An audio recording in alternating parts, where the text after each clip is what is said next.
Muy buenas tardes, estudiantes. Les habla su profesor Adolfo Eric Durán Romero. Y prosiguiendo con el avance de nuestras asignaturas de ciencias sociales, hoy veremos el tema número 2 referido a la colonia.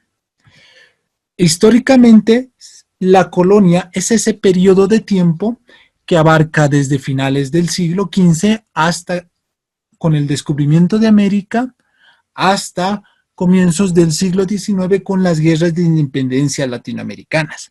En el caso de nuestro país, la colonia es considerada hasta la independencia del 6 de agosto de 1825. Pero ahora remontémonos a la primera etapa de la colonia y los objetivos de esta.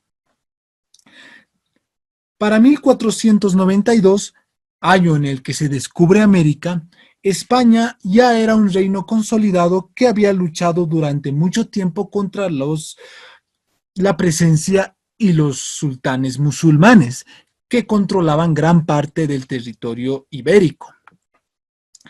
Una vez que ellos son derrotados y expulsados por Fernando de Aragón e Isabel de Castilla, los reyes católicos, estos afianzaron su poder y reunificaron el reino, convirtiendo el reino de España y Nueva Castilla en uno solo.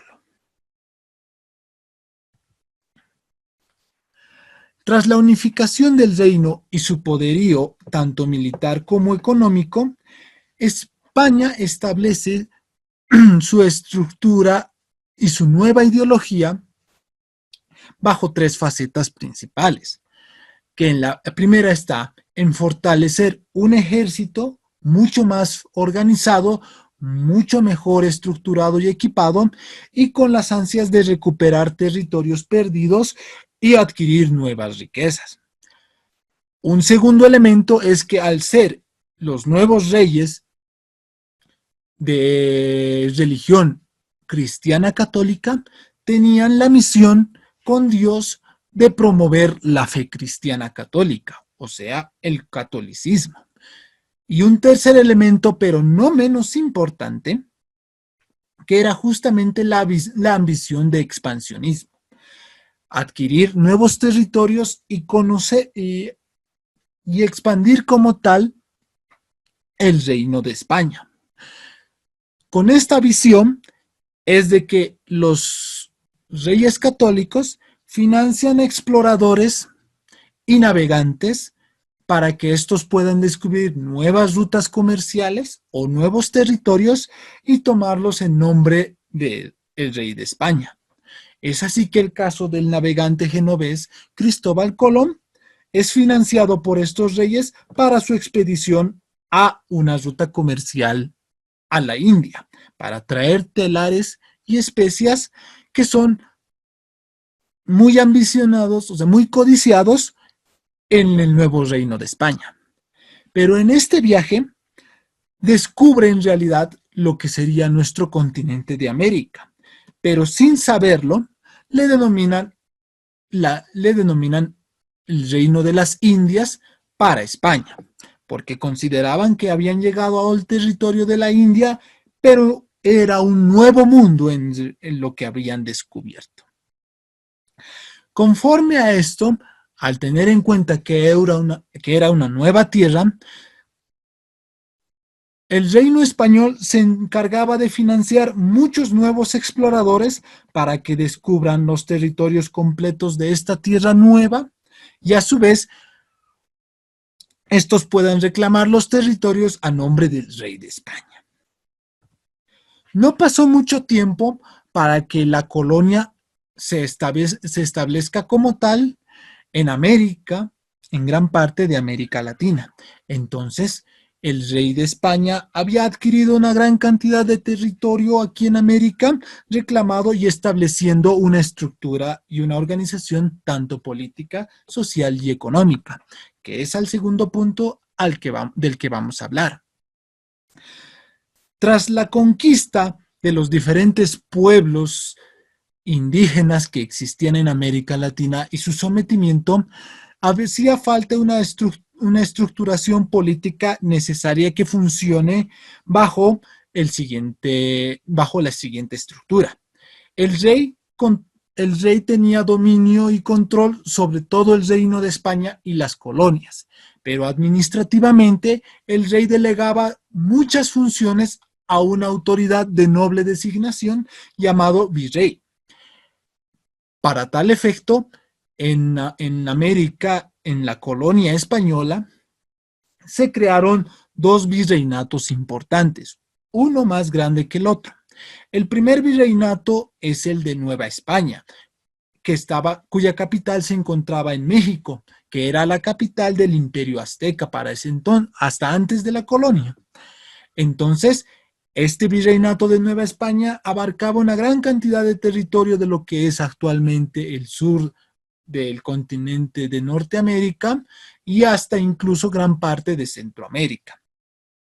También existía un poco menos jerárquico en cuanto a poder político, el virreinato de Nueva Castilla, que estaba justamente establecido en la capital de Lima, que era la capital del Imperio Inca, antes de la conquista de los pueblos indígenas, como mencionábamos. Este virreinato es el que más nos interesa por la coyuntura en la cual nosotros como país nos encontrábamos bajo la organización del virreinato de la Nueva Castilla. Para el control político también se crearon las diferentes capitanías en sectores o territorios más extensos y alejadas de los centros urbanos de los virreinatos. Estas capitanías eran, entre otras, la Capitanía de Guatemala, la Capitanía de Cuba, la Capitanía de Venezuela y Chile, la Capitanía de Nueva Granada, que actualmente en Colombia, y la Capitanía de La Plata en Buenos Aires. Esta estructura de capitanía se hizo para tener un mejor control de los territorios que correspondían a la colonia española. Dentro de la misma estructura política, aparte de los virreinatos, se crearon las diferentes audiencias que estaban constituidas por 8 sabios, 8 oidores, que se les decía que controlaban a las demás autoridades políticas. Ejercían poder judicial, o sea, podían juzgar a diferentes autoridades o diferentes personalidades, y además controlaban y hacían el control para los diferentes virreyes y el control gubernamental para el propio rey. Además, estos últimos, el rey, tanto el virrey, solían mandar emisarios para que las audiencias y las capitanías realicen sus actividades y tengan el control máximo posible de los territorios de la colonia. Este aparato complicado, bastante complicado con respecto a la estructura,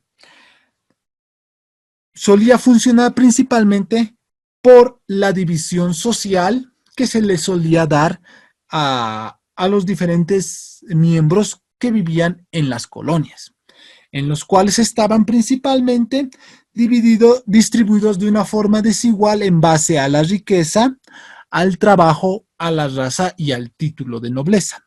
Era un sistema piramidal, en el cual en la cima estaban los nobles españoles nacidos en España, en Europa como tal. Luego teníamos nobles, los criollos, que eran hijos de nobles españoles, pero nacidos en América. Tenían un poco de menos jerarquía social que los españoles nacidos en España, pero estos eran grandes terratenientes y tenían muchos latifundios, o sea, tierras otorgadas por el rey o el virrey en las diferentes áreas para la producción agrícola o la producción ganadera. Luego tenemos en un estrato medio artesanos, comerciantes o pequeños propietarios de diferentes negocios o tierras. Estos estaban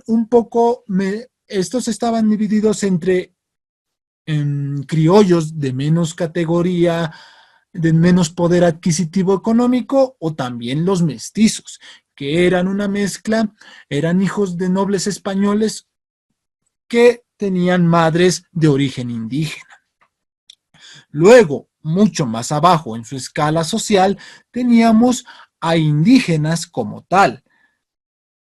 Teníamos una mezcla de estos entre no solo indígenas, sino también negros esclavos traídos desde el África, que eran mulatos, o zambos e indígenas, que eran los últimos del estrato social. Y al final, muy al final, existían también los esclavos e indígenas que ya perdían una serie de derechos como hombres libres. Aquí en nuestro texto podemos denotar que la estructura social era establecida conforme al orden, al poder, la nobleza y la raza. Pasamos ahora a un elemento importante, que es la fundación de la Real Audiencia de Charcas. Esta se realizó en 1559, dependiente del Virreinato del Perú.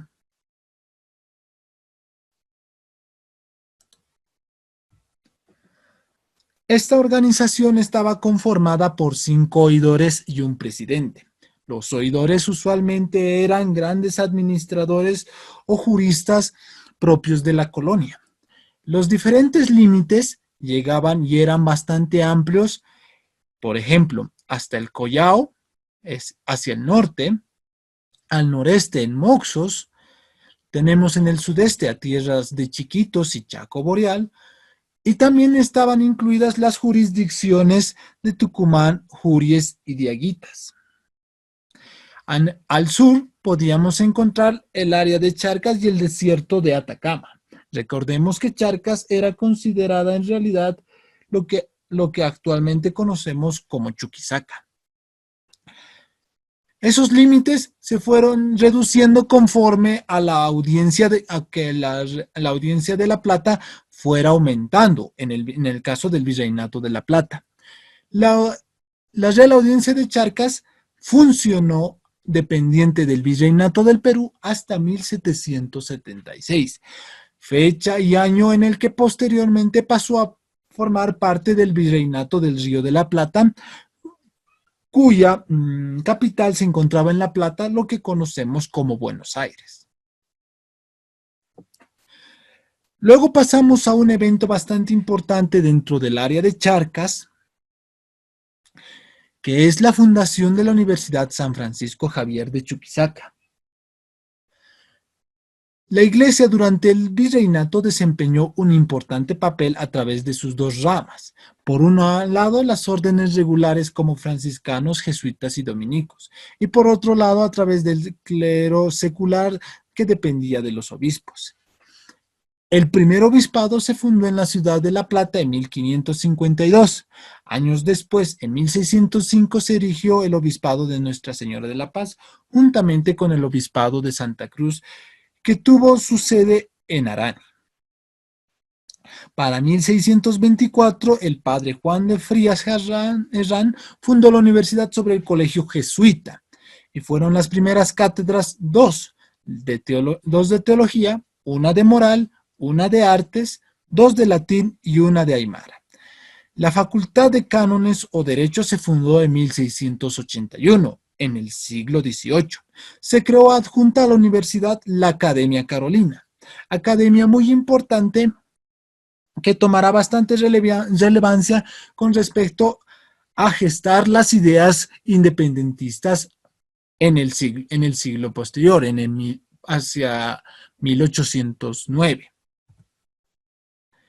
Justamente esta Academia Carolina es la que tuvo influencias sobre los grandes pensadores y los grandes doctrinarios de la libertad hacia finales del siglo XVIII y comienzos del siglo XIX. Este movimiento libertario nació en vista de que el príncipe rey Fernando VII de España fue sorprendido con el hecho de que el emperador Napoleón de Francia tome la península ibérica, despojando de la gran parte del territorio español allá en Europa a Fernando VII de España y Juan VI de Portugal. Por consiguiente, esta pérdida de poder del rey sobre su propio territorio a comienzos en el año de 1808, o sea, a comienzos del siglo XIX, hizo que grandes pensadores, juristas y abogados que estudiaban en la Universidad San Francisco Javier y eran partes de la Academia Carolina, justificaran el hecho de expulsar a los gobernadores e intendentes de las diferentes áreas de la audiencia de Charcas, puesto que bajo el lema de si el rey no reina en España, ¿por qué debería reinar en América? Por consiguiente, las ideas revolucionarias nacieron a través de este concepto en el que América debía ser gobernada por americanos, por gente que vive en América. Entonces, se debe reestructurar el gobierno y tomar la independencia como tal. Tras estas ideas, eventos del 25 de mayo de 1809, los oidores de la audiencia de Charcas se hicieron eco de los rumores de conspiración carlotista.